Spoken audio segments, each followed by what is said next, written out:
What is at stake is more than one small country.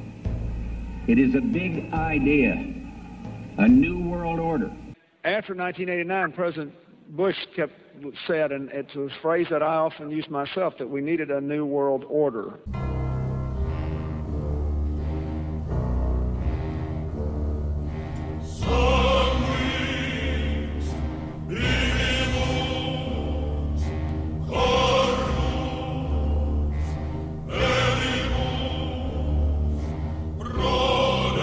You were both in Skull and Bones, the secret society.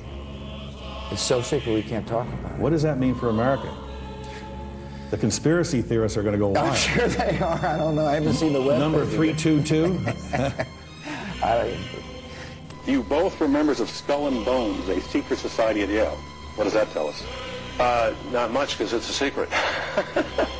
The very word secrecy is repugnant in a free and open society.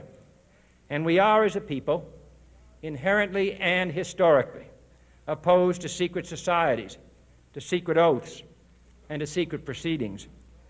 We decided long ago that the dangers of excessive and unwarranted concealment of pertinent facts far outweighed the dangers which are cited to justify it. Were you a member of Skull and Bones from college and Bush? Were you in the same secret society as Bush? Were you in Skull and Bones? Thank you for cutting my mic. Thank you. Are you going to arrest me? Excuse me. Excuse me. What are you arresting me for? Whoa, whoa, whoa, whoa. Is anybody watching this? I'm not doing this. I want to see you. Get off me. Get off me. What the fuck are you doing? Get off me. Hey, hey, what are you doing? What are you doing? What is going on here? What is going on here? I want to stand and listen to the answer to my question. Why are you arresting me for asking? Help! Help! Help! Are you kidding? They're arresting me! Help!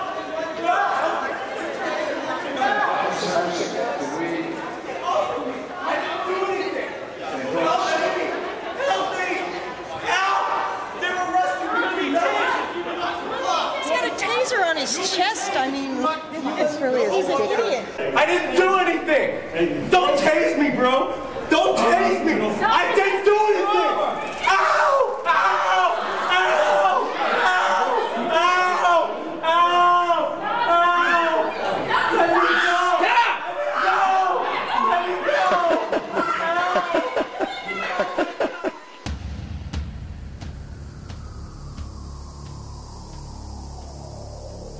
Time and time again about a new world order.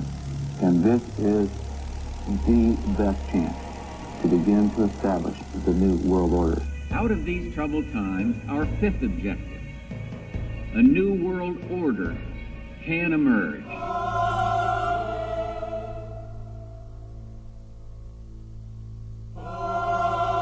The Project for a New American Century, the think tank, with the report called Strengthening America's Defenses. This is frankly a demand for full spectrum dominance by the United States. I think the most chilling aspect of the Project for a New American Century document is this kind of transformation is a revolutionary change and is not going to come, it's not going to happen at all quickly, absent a new catalyst of massive proportions, for example, a new Pearl Harbor. And I'm telling you, be prepared for a major attack. But it won't be Osama bin Laden. It will be those behind the New World Order. I wonder what Osama bin Laden's targets are supposed to be. And if they don't, if this doesn't materialize in the next 2 or 3 weeks, it will eventually materialize because they haven't succeeded in getting the guns out of the hands of the American people, nor have they succeeded in taking our freedoms away. And so I can tell you with a certainty, they must do something terrible in order to stop this backlash and regain the sympathy of the mass herds of sheeple out there. So here they have all this massive plan waiting to go, the countries to invade, and it's almost like hoping you'd win the lotto ticket in 2001. And sure enough, the very lotto ticket comes up, an attack on the scale of Pearl Harbor occurs, and it motivates the American people behind them. That's planning. That's very good planning. Those of you who are smart enough to know what is transpiring here know that these are historic broadcasts, and by making these broadcasts, I have sealed my fate.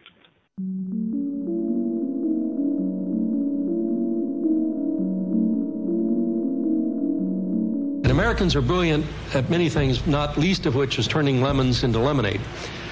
There is a chance for the President of the United States to use this disaster to carry out what his father, a phrase his father used, I think, only once, and hasn't been used since, and that is a new world order. The kaleidoscope has been shaken. The pieces are in flux. Soon they will settle again. Before they do, let us reorder this world around us. Al-Qaeda is to terror what the mafia is to crime. But its goal is not making money. Its goal is remaking the world. Let us reorder this world around us. Its goal is remaking the world. Let us reorder this world around us. Let us reorder this world around us.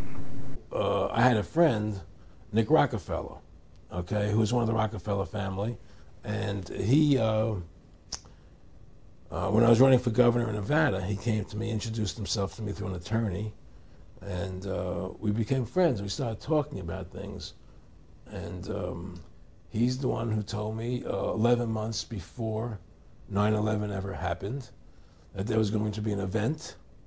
Never told him what the event was going to be, but there was going to be an event, and out of that event, we were going to invade Afghanistan to run pipelines from the Caspian Sea. We were going to invade Iraq, you know, to take over the oil fields, establish a base in the Middle East, and make it all part of the New World Order. And we'd go after Chavez in Venezuela. And sure enough, later 9/11 happened, and I remember he was telling me how how you're gonna see soldiers looking in caves for people in Afghanistan and Pakistan and all these places, and there's going to be this war on terror, of which there's no real enemy, and the whole thing is a giant hoax, you know, but it's a way for the government to take over the American people. He told you it was going to be a hoax. Oh yeah, oh yeah, there's no question. Those weapons of mass destruction got to be somewhere.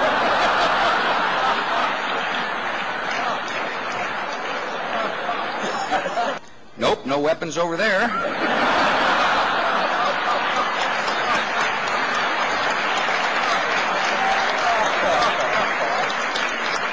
Maybe under here. Hegelian principle. When viewed objectively from a historical perspective, one can see that the events of 9/11 were the classic setup using the Hegelian principle. George Wilhelm Hegel, 1770 to 1831, was a German philosopher who is today considered one of the most influential thinkers in modern times. Hegel's articulation and teaching concerning successive phases in the consciousness and awareness of man is still part of the bedrock of philosophical teaching. Hegel is known for his theorem, thesis, antithesis, and synthesis. A simplified English translation is problem, reaction, and solution. They secretly create a problem, the general population reacts with fear, and the solution is to transfer power to those who originally created the problem. It is effective and diabolical.